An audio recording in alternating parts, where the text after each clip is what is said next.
حالا سعی کنین قانون الله را ماما کور سکونه بده ماما سکونه بده ماما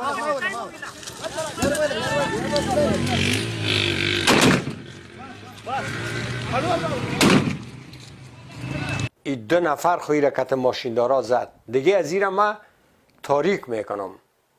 یعنی شما جسد از این بیچاره را نمیبینین یا قطاری که به درستی نمیفهمین، اما شما حساب کنین که چقدر ایره میزنن. حالا 2 تا زدی دیگه او خلاص شده، یکی زدی دیگه زد خلاص شد.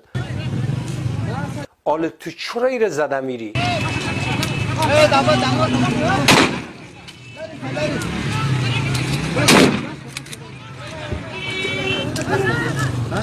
ماما سکونه بده لری ولا این دقیقات یکی دیگهش از موتر میه به شوق یکی دفعه دیگه میره میزنه.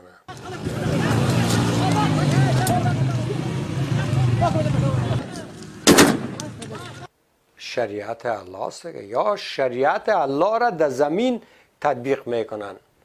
و اینی آقا میگه که اگر قلمرو داری، اگر امنیت هم آوردی نه تا امنیت، اگر نفوس هم داری، دیگه تسلط هم داری، دیگه چرا تو به رسمیت شناخته نمیشی؟ باید دنیا تو را به رسمیت بشناسه.